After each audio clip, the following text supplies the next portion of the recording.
Once again, welcome. Once again, James Kemper, W.H. Maynard & Associates with Sherre DeMao, CEO of SLD Unlimited Biz Growth Incorporated. And as you can see on the screen, title of our presentation is Trend Getting, Being on the Cutting Edge Through Discovery versus Innovation. Now, speaker today, Sherre DeMao, is CEO, Strategy Maestro, and Chief Marketeer of SLD Unlimited Biz Growth, Inc., which is an award-winning film specializing in next-level, next-idea solutions for entrepreneurial enterprises. She is an expert in helping entrepreneurs prosper in life and in business and has dedicated her 30-year career to this purpose. Her firm has earned more than 50 awards locally, regionally, nationally, and internationally. Her business acumen, advocacy, and innovative approach to advising and working with entrepreneurs has resulted in national recognition, including being honored with a National Leadership Award in 2004, a Small Business Women's Champion Award in 2006 by the Small Business Administration, and being named among North America's 50 most enterprising women. That was in 2007. Sherre inspires high achievers across the globe through her weekly Monday Motivation e-zine, monthly columns, and national contributing articles. Her book entitled Me, Myself, and Inc. was named a top business shelf pick in 2009. So that's something to put on your Amazon list. Her book, 50 Marketing Secrets of Growth Companies in Down Economic Times, has received national acclaim as a book business marketers will refer to time and time again. Sherre was recently accepted into the National Society of Newspaper Columnists as a result of her successful Biz Growth 5.0 column, which debuted in 2012. Her next book, Profit Sizing, will be released in 2015. I'm sure she will be more than happy to share that with us as well. So without further ado, I am going to hand this over to Sherre. Thank you so much, James. It's a pleasure to be here, and it's very exciting to do this program for everyone. I'm a big believer in shifting people's mindsets and how they might be approaching things so that they can be more effective, more efficient, and more inspired in their everyday work life and business life. So trend getting. So what do I mean by trend getting? Most people think of the term trend setting versus trend getting. And so what we're going to talk about today is what a lot of businesses seem to miss. And so I'm just going to go right into the next slide here, in that what's the difference between discovery and innovation? Well, and using discovery as an aspect of your business strategic focus. Well, discovery is seeing what everyone else has seen and thinking what no one else has thought.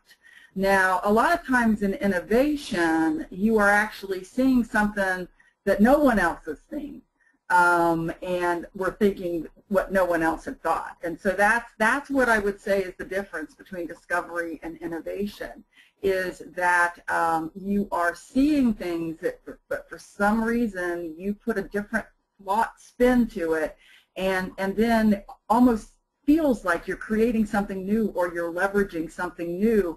But it wasn't really new to begin with. It was just that you saw it and thought about it in a different way. So what I'm going to talk to you today about is all around trends, because that's where you can discover what everyone else might be seeing, but thinking what no one else is thinking, and how you strategically leverage these trends in your business and even in your career. So insight to trends. What I've identified is these 5 different areas of trends that businesses oftentimes do not leverage as effectively as they could be. You know, how are you leveraging what already exists for competitive advantage? And so I'm going to talk to you about geography, trends, and how that works. Data, how you can identify trends in data. Your target markets and understanding how you can assess them from a trending standpoint. Economic trends, and then industry trends. So let's just get right to it. Now, geographic insights. How many people know how trends flow in the United States? If you really take a step back and think about it, what happens, think about anything that, that seems to really be innovative, and you think of what? Silicon Valley, right? You think of the West Coast, you think of California, you think of, you know, all of those, you know, and it's not just technology. Let's go to the green initiative and sustainability and environmental consciousness. That was big in the 70s in the California area. And then it really didn't start hitting the southeast until probably the last 10 years, basically.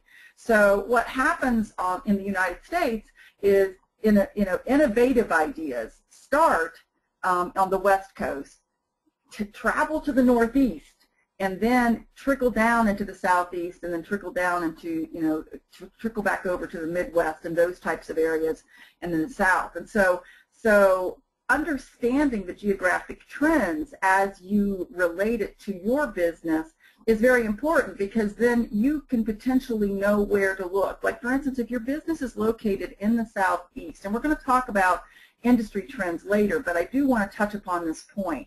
If your business is located in the Midwest or the Southeast, if you find this incredible approach within your industry being done on the West Coast, you need to be a little cautious about adapting that into your business, because your marketplace may not be ready for it yet. Again, think about the 70s versus today, and it took, what, 30 to 40 years for some of the innovation that was happening on the West Coast to truly be adopted, like down in the Southeast. So if you are located in one of the late adopter areas, you may be better served to look at what your industry is doing in the northeastern sector of the United States, and then bring it into your marketplace area, because you'll be kind of in that stage of open-mindedness within the marketplace. So it's very fascinating when you start to really think about how trends flow, how innovations flow throughout our country. But what about globally? Well, it was interesting. There are some assumptions that can be made. Do you know how trends are flowing globally, within Europe, within Asia, within Africa? And so I did a little searching to just see kind of where it's flowing now within each of these continents. And in Europe, interestingly enough, when you go to the Forbes magazine, 10 most innovative companies, just looking at the companies that are innovating and where they're innovating is where you're going to start to see where innovation seems to be really happening in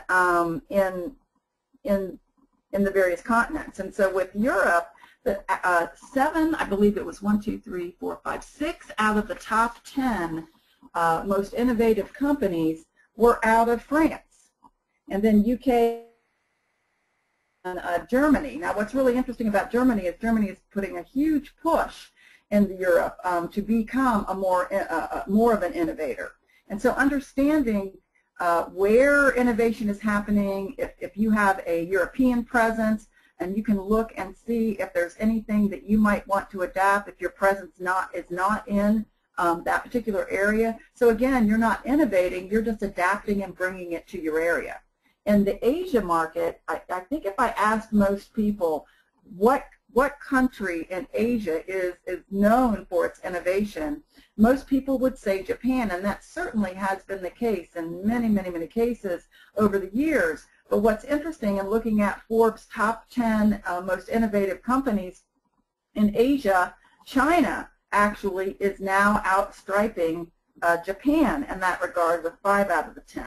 So, you know, China, a lot of people think of China as more, you know, mass production, inexpensive, not really putting a focus on innovation, but really putting more of a focus on just, you know, just distribution and exporting and things like that. But clearly they're stepping up to the plate as well as a commerce focused on innovating in specific industries. And then you look at Africa, and the countries that are really stepping up to the plate there are Nairobi, Kenya, and Nigeria in areas of education and technology. And, you know, this is a developing continent, so this is very interesting to say the least. So taking a look at how innovation is happening so that you can discover opportunities to incorporate into your business and into your business model is a great way to, to look at trends and what's happening within your industry based on the geography and where it's happening.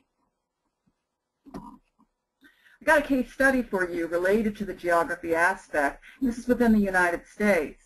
One of the, it's a construction tool and supply company that was looking to where it could expand outside of the West Coast. They were actually on the West Coast and looking to expand throughout the marketplace. Now what's interesting is when they were looking at the various trends related to the rat race, people are starting to migrate. They were actually looking at consumer trends as it relates to geography, interestingly enough.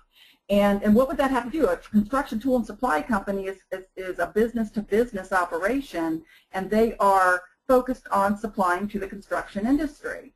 But by looking at the consumer trends and how consumers were migrating to other parts of the country, it determined where they were going to put a key satellite office into the Southeast. Because what was happening is a large number of people are moving from California to the Southeast and from New York, from the Northeast to the Southeast. And so what has happened is because there's an incredible migration of people basically wanting to get out of the fast-paced rat race and get into a kind of a more slower culture kind of a environment of, kind of being a little bit more laid back and enjoying life a little bit while working hard.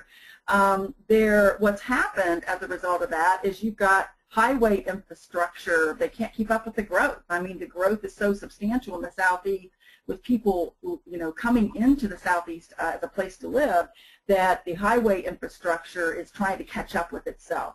You've got residential and commercial. Even during the down economy, most recently with the Great Recession, the Southeast was not hit as hard as the rest of the country because people were actually leaving some of the other parts of the country that were hit to come to the Southeast. And so as a result of all of this residential growth and population growth, there's a huge need for construction to be done. So this construction tool and supply company has focused on a very aggressive with very niche products specific to the types of construction that are happening in the Southeast. So that's an example of how geographic trends and how it impacted a decision for a company to expand into another geographic region.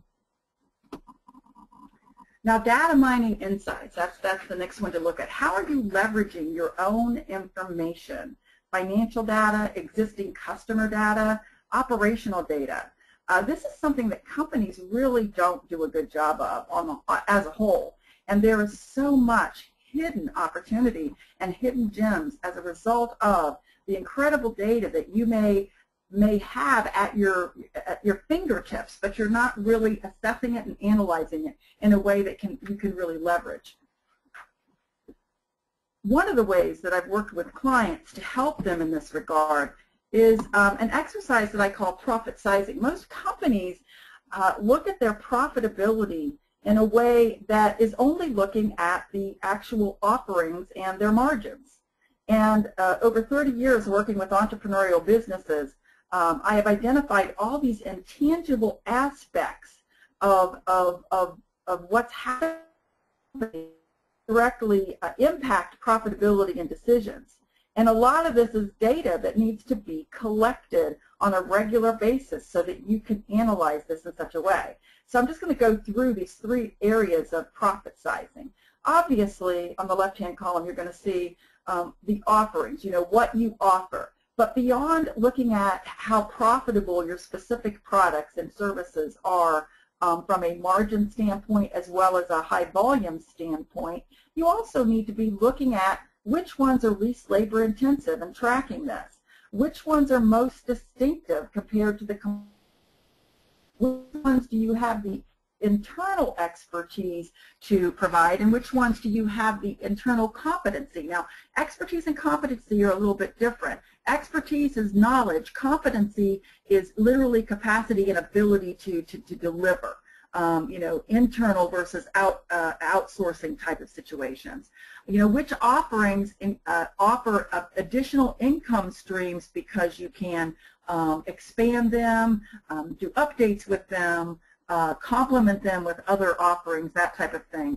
And which ones are easily adaptable to different market segments or other additional market segments. So these are things that should be started, you should be tracking from a data standpoint so that you can continue to analyze your offerings more effectively.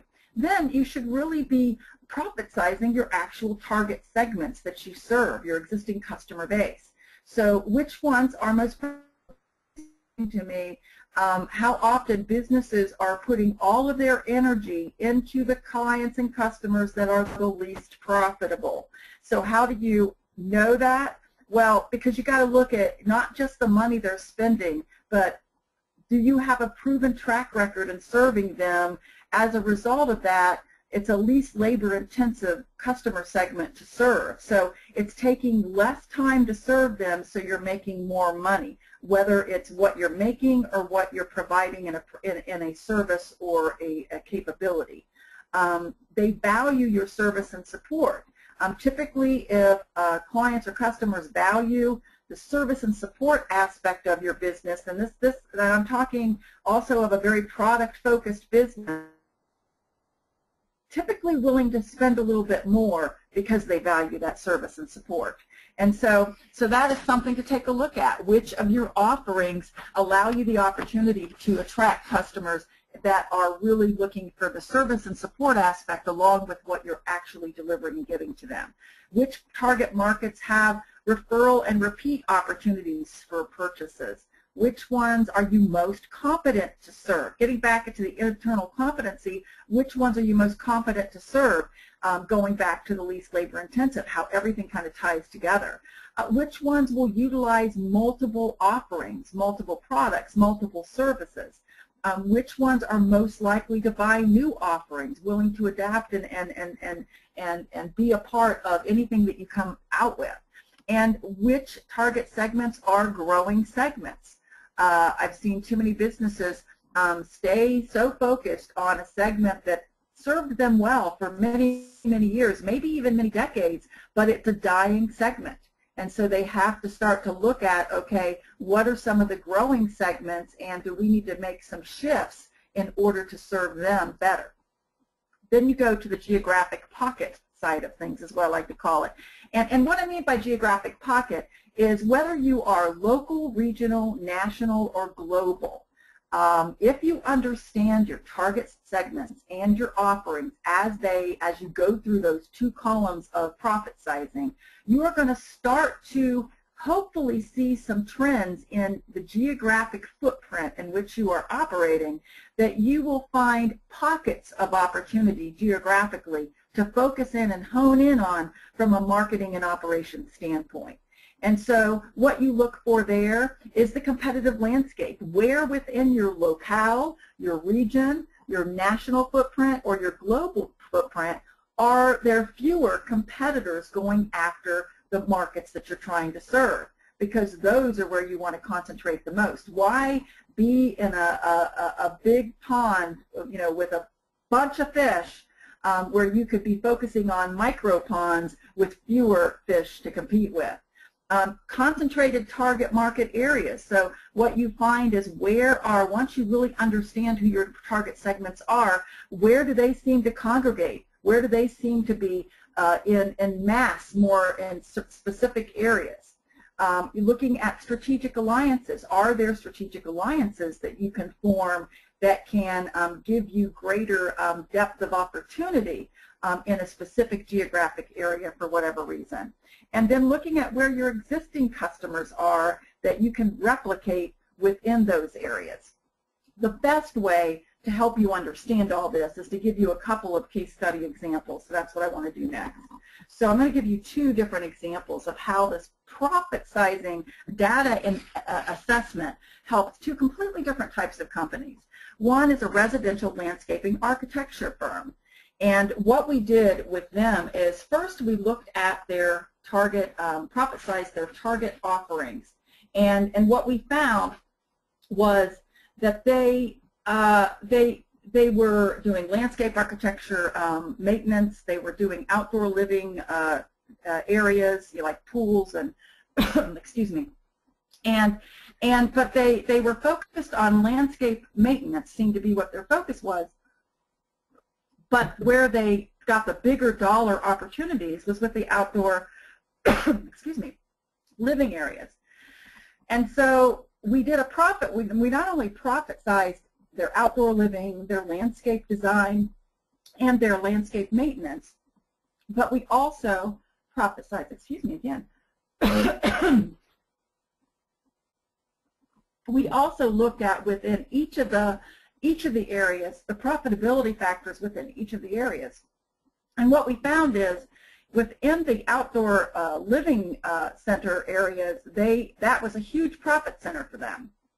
And it was also something that was trending up, that was more and more, there was more and more demand for it. So then we start looking at the market segments. And we move over to the market segments.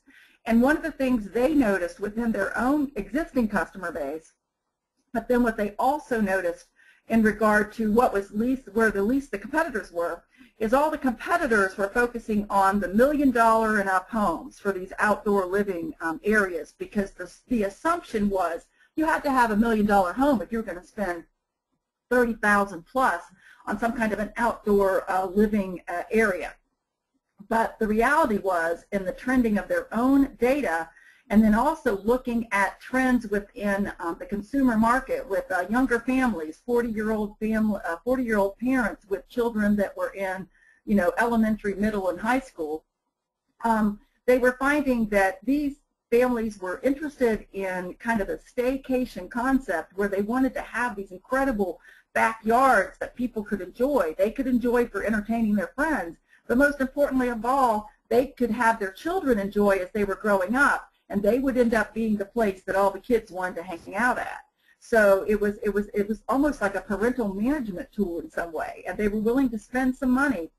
And interestingly enough, they weren't $1 million homeowners. They were like $250,000 to $400,000 or $500,000, maybe $600,000 home values. So as a result, when you take it to the geographic areas, then we started to identify that where those homes were not in these hoity-toity neighborhoods, but they were in good middle-class and upper-middle-class neighborhoods. And so what happened is an incredible promotional focus on these suburban outer-lying areas within their particular local marketplace. And they literally started taking over neighborhoods where they would do multiple homes within the same neighborhood as a result of the strategic profit sizing. So that is how powerful the profit sizing of data, how data mining your own information can be highly powerful. Now I want to switch to the International Warranty Company. This is a company that specializes in extended warranties for products. Now they've been around for 30, 40 years, and they made their initial money off of the pool and spa and electronics. But then the trends happened, and big box companies like, the Walmarts, the CompUSA, the Best Buys, and all of that, they were all getting into the extended warranty. You can't go into any consumer store now, especially the big box stores, without some type of extended warranty. It became a really big money maker for these big box, and it was making it very difficult for this particular company to compete.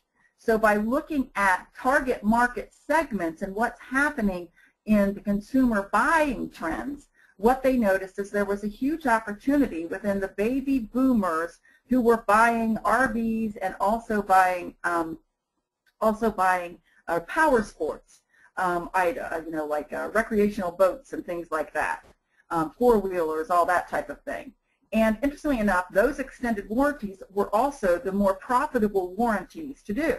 Now, the dilemma with identifying that kind of a trend is they realized they didn't have the internal competency to do these particular warranties as effectively as some of the other ones that they were doing, and they wanted to shift to this incredible opportunity. So as a result of identifying that opportunity and having a strong cash-based business with some ability to purchase a company, they went out and sought out a company that they could purchase with that specialized knowledge, and ended up purchasing a company out of Canada and brought it not just to Canada, but brought that extended warranty knowledge and capability into the United States. Now, the other thing too is they were a family-owned business. How are they going to cover all of Canada and the United States with these extended warranties? Well, again, looking at the geographic pocketing concept of analysis and trend analysis and data analysis, what they realized is they're in the United States specifically, they only needed to focus on about 10 states because that's where the states where baby boomers were tending to move to retire to, whatever that might be. So no, they didn't have to hit all 50 states. They only needed to focus on 10 states. And what that did for them is identify where their satellite offices should go and where their aggressive sales efforts and marketing efforts should be deployed. So again, now you can see how data mining can be very powerful in helping you identify trends and opportunities in relation to your business. Now let's talk about target markets. Target market insights. Could you be overlooking a lucrative opportunity? If you are a business-to-business, are you paying attention to consumer trends? Now, you've already heard me share a couple of business-to-business examples where consumer trends directly impacted operational decisions, the tool and supply company as well as the international warranty company, both selling from to other businesses. So niche trends, what's happening in specific niches. Behavioral trends, what's happening on a behavioral front within companies as well as on the consumer front. And then operational trends that could be having an impact on your business. So a case study that's really fascinating is in regard to it's a culinary market supplier of chicken, beef, and sausage, specifically to the restaurant industry, as well as to high-end grocery stores and things. But when the down economy hit in 2007, 2008, 2009, what happened is there were a lot of upscale restaurants. People weren't going out to dinner as much. So what happened is a lot of these high-end restaurants had to cut staff in order to manage the lesser patronage. And this particular company, because of how they had to supply to the restaurant industry, you'll notice that if you are sitting at a restaurant table and you order perhaps the same dish as somebody else at that table, when you get that dish, the proportion of that chicken or that beef is going to be identical. So basically what happens is this particular meat is prepared for the restaurant ahead of time and provided to them with the exact same proportions. And what that requires is trimming off perfectly good meat in order to meet these requirements that the restaurants want from their meat supplier. And so what was happening to this perfectly good meat? Well, what this company realized is they were losing sales as well because orders were not as high because restaurants were not as busy. And so they took an internal operational look at what they were doing and how they could reduce waste. And the very first thing that their operations identified was this scrap that was perfectly good meat that was literally being thrown away. They turned that scrap into appetizers. They brought their chefs into the picture of things, and they turned the scrap meat into ready-made, ready-to-heat-up appetizers. Now, why did they do this? Because what was happening on the restaurant in their industry was that because there wasn't as much patronage, they were cutting staff, And a lot of restaurants were cutting the sous chef, which were the people that were preparing the appetizers and those types of items from scratch. So by offering ready-made appetizers that feel and look like they were made from scratch in the kitchen, it solved two problems for them, as well as a critical problem for the restaurants. And within, I think it was a year to 18 months, this product line, this repackaging of something that was being thrown away before, represented like 15 to 16% of their business. And if you go onto their website now, and I'll share the name of the company, it's Joyce Foods, Joyce Foods, you will see that they have really taken this to another level with all different types of prepackaged concepts that can be purchased.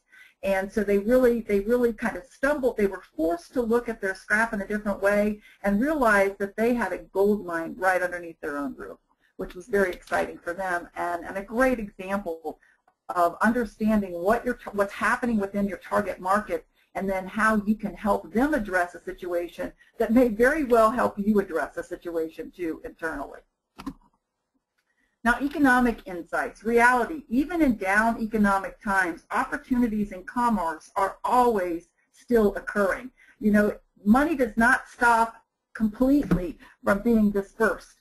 And that's the reality. And this is whether you have economic conditions on a local, regional, national, or global level. You need to pay attention to where money is still exchanging hands, where money is still being spent. And so looking at a case study related to an IT, information technology project management outsourcing company. When the economy went down, actually they went through two different series of economic downturns. First, they established themselves in 2001, the same year after 9/11. And what they found in that particular time period, they were specializing in working with the Fortune 500 companies, you know, providing IT project managers and IT professionals into these Fortune 500 companies. But when, after 9/11, many Fortune companies kind of put everything on hold. They weren't, the people weren't traveling. They really stopped a lot of contracts from happening. It just turned everything upside down. Well, when your bread and butter are these large companies, you better do something, and do something quick if you're going to stay in business yourself, especially if you just started your business. And so in this particular case, what they did was they looked at who was still spending money. And interestingly enough, this has always fascinated me. During down economic times, one of the biggest spenders, and we've certainly seen it in the most recent recession as well, is the government. The government is actually spending money.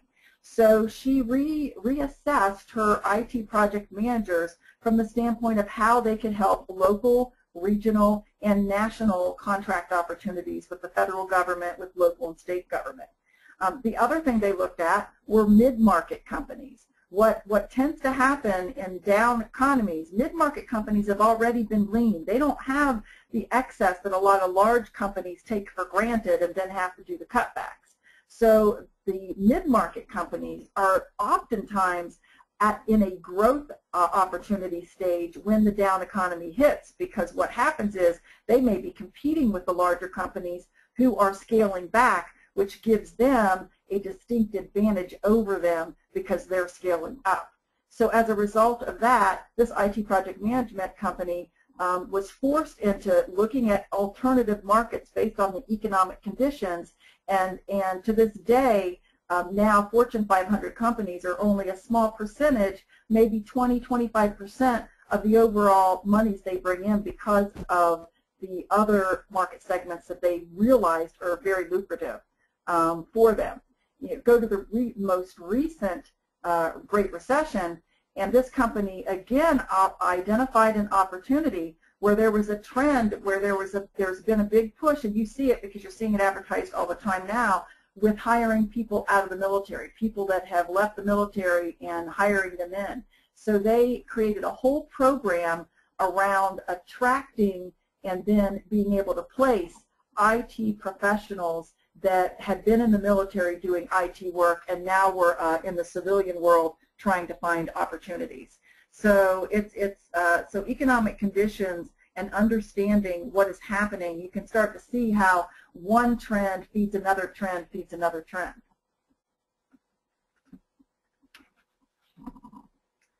Industry insights. If you are only looking within your own industry for trends, you are already too late.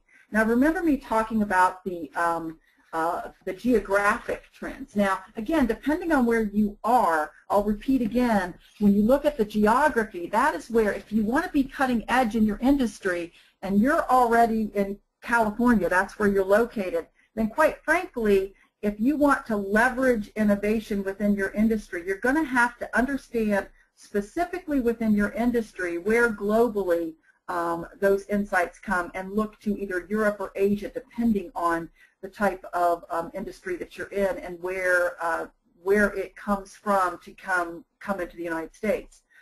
In many cases, there are some cases where the United States is the global trendsetter, but there are pockets within the global marketplace where you can see what might be happening in your industry.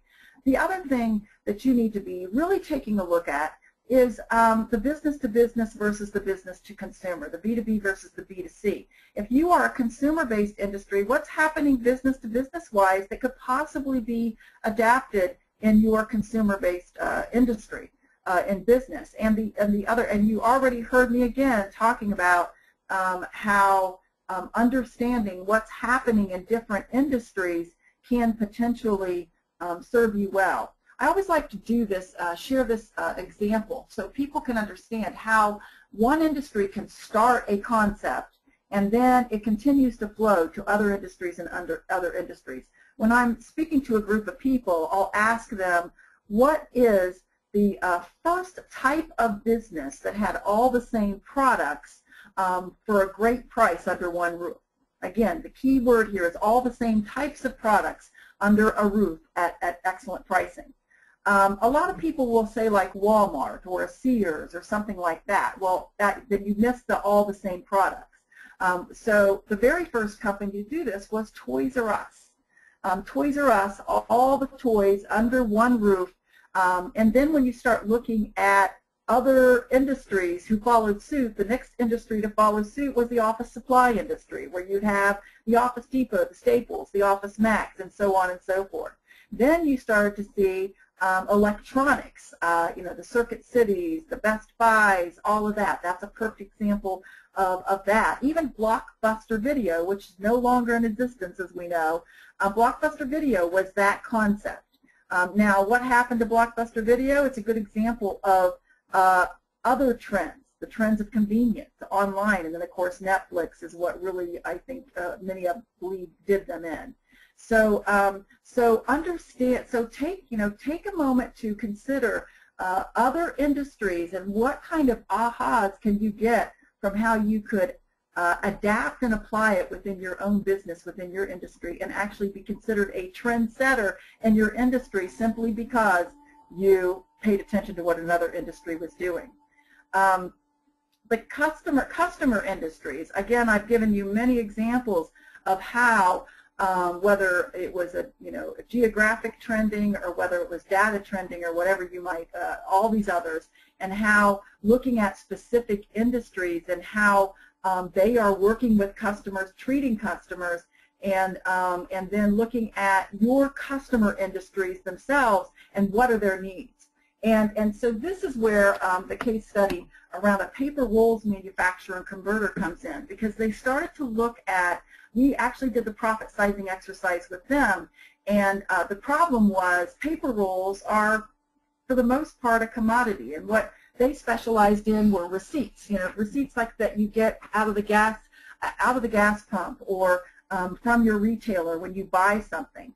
And it was becoming extremely price competitive and difficult to compete on a price level because they were a smaller operation. They weren't a big operation, but yet they were doing national business and competing with big national competitors. And so what we had to do was take a look at all the different industries they were serving and do a profitability analysis based on the profit sizing exercise that I shared earlier in this webinar.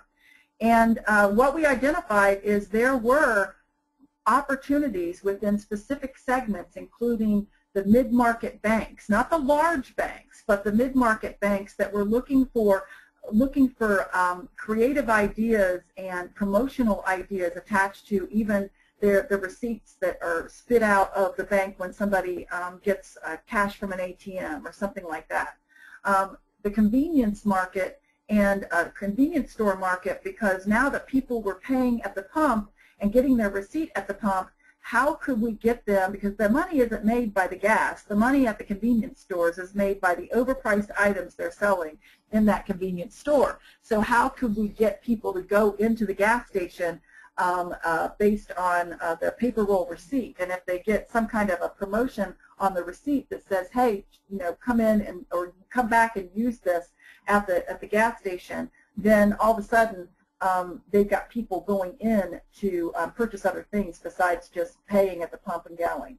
And then the casino industry was another one that they really, and the gaming industry, where now that the gaming industry is using paper versus actual chips and actual, they needed high security, innovation around high security so that somebody couldn't replicate this slip that's worth $1,000 in earnings when they were playing a game at a casino or something. And so by understanding what was happening in some of their customer segments, they were able to put their energy and their focus around serving these more profitable segments and no longer having to compete on the commodity market with some of the other paper roll products that they offered. So why be a trend getter? It's easier to adapt and implement. You leverage what already exists and bring it into your company. Competitors aren't doing it, and it creates a more agile operation as you make this a part of your operational assessment and analysis. It's been my absolute pleasure to give you this insight, and I look forward to any questions that you might have. Thank you so much. Sherre, thank you very much. Actually, that was even more detailed and informative than I could have anticipated. Also, thank you. I do want to note that we have been trying to get work with Sherre for a while, so we are very happy to have you speak with us today. Well, thank you so much. Sorry, I had a little bit of a frog in my throat for a moment there. That's quite all right and understandable. That's a lot to get out. Yeah, but it is very exciting to see it's very exciting to work with companies and help them kind of get the whole trend getting concept. It's because, again, going back to the last slide, and the value of trend getting is that it's so much, it creates a more agile operation. It creates, it's something that's more easily, when you think about brand new, never seen before innovation, the money, the investment, the time involved in actually bringing it to market is just overwhelming. And there's many companies, they really don't view themselves as innovators, nor do they really want to be innovators, but they still want to be a step ahead. They don't want to fall behind. And trend getting is definitely the way to do that. It's definitely the way to do it, and it's manageable, and it's doable. And if we were to take when you look at the clients of the companies that are taking this on board, are they primarily small businesses, medium businesses, or large corporations? Well, they're small to mid-market companies that are really, and of course this is what I work with. I work with entrepreneurial businesses, mostly privately held businesses. But this doesn't mean that a large corporation shouldn't be doing the same thing. If you take a look at some of the big companies that are no longer in existence, the Kodak and the Polaroids of the world, it was because they weren't trend getting that they are no longer around. And so trend getting really applies to every company, no matter what their size is. Because it's just one of the most overlooked aspects of strategy, in my opinion. Now, if you were to, are there any quick tips that you could give speakers that they could actually start on immediately to get an idea of where their businesses are at, whether that be from a geographic standpoint or on the data mining particularly, just to get an idea of perhaps what they should look at? You know, I feel like probably one of the easiest things for businesses to do is to take a look at the geographic trends, because it's going to be easy to go and look at, you know, go into, like, depending on where you're located, like if, let's say your business is in the Midwest or in the Southeast, and you want to know what other companies within your industry are doing versus just in general. Go to like California, the West Coast.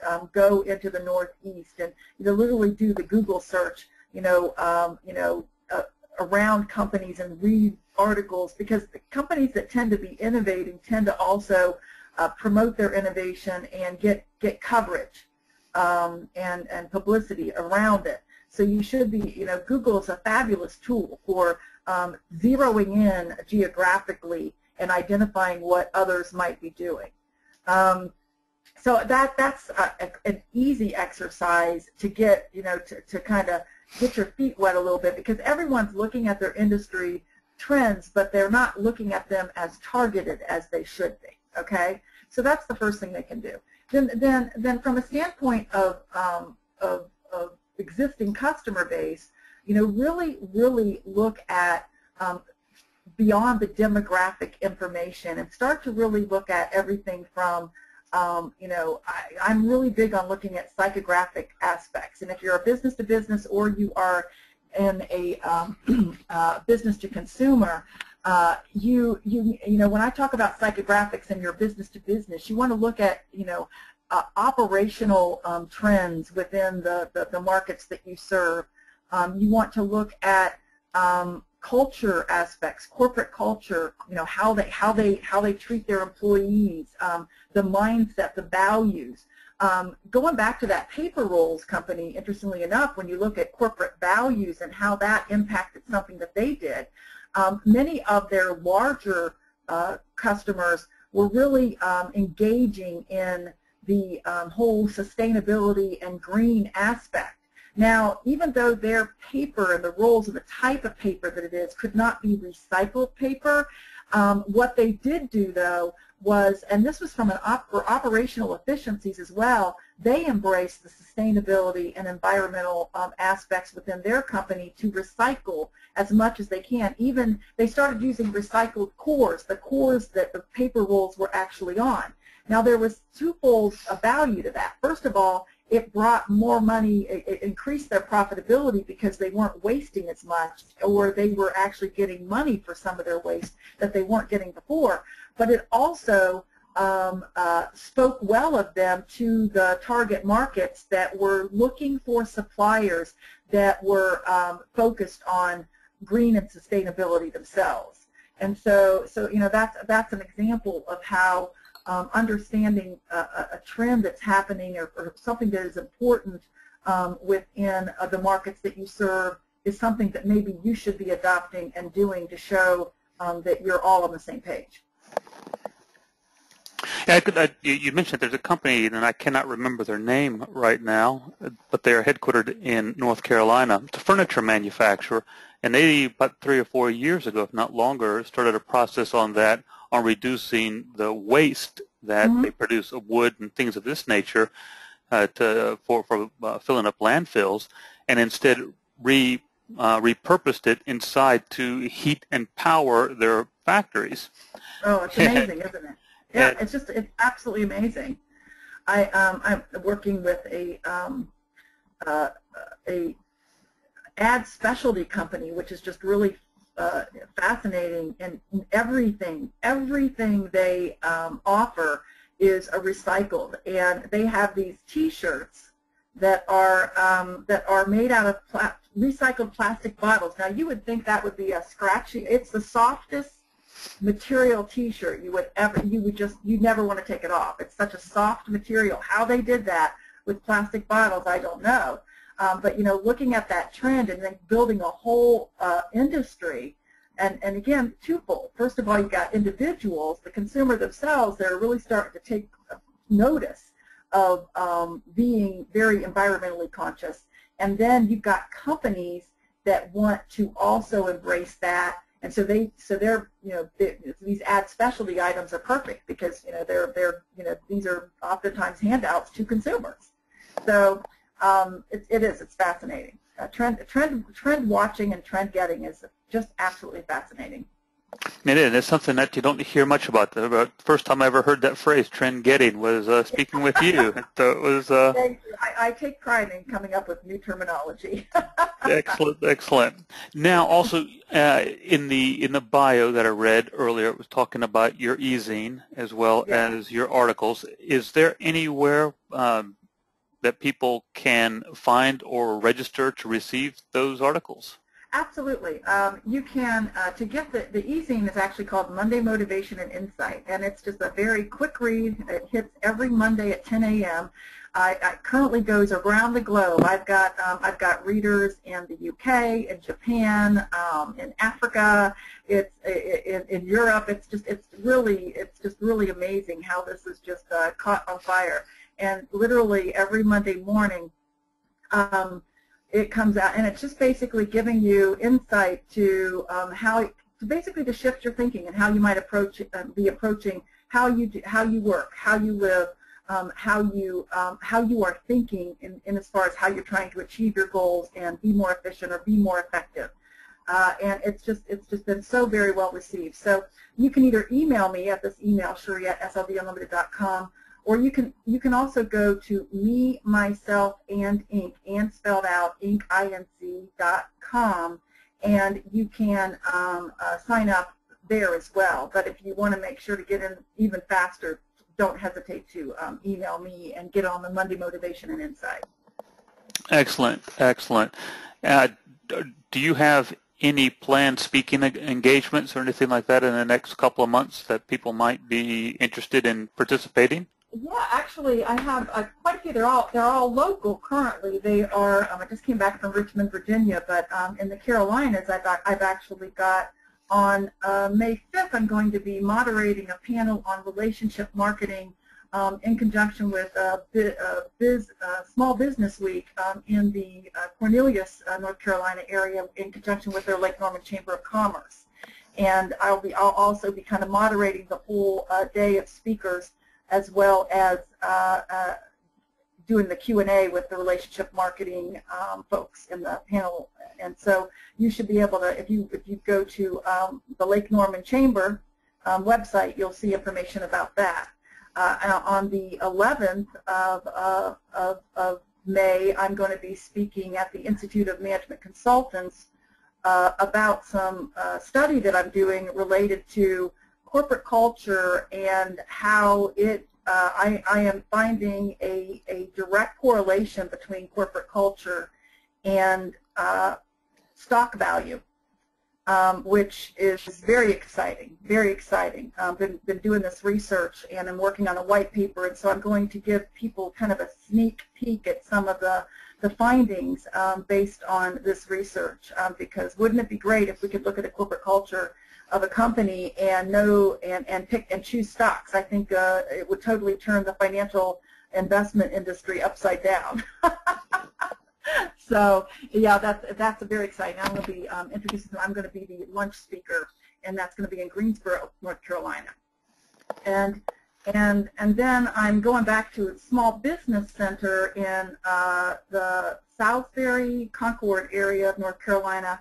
And I think it's on the 20th of May, I will be just doing a very basic class on how do I market my business, which is targeted to small businesses and startup businesses. So that's just some of what's happening in the May timeframe. Well, excellent, excellent, and I'm sure that if they connect with you to be can get on your distribution list, and people can be aware of other events that you'll be participating in. Yes, because that's included in the in that e-zine as well. Yes. Excellent, Sherre. I want to thank you very much for taking the time to speak with us today. We are almost at the 1 o'clock hour. Perfect. So, I believe there are any more questions. And with that, I just want to remind everybody that those that registered, you'll be getting a copy within the next couple of days, and this will be posted. You can easily view it at www.whmenor.com/events. Certainly contact me at jms@whmenor.com. Once again, our thanks to Sherre for taking her time, and we will see you in 2 weeks. Thank you very much. Thank you.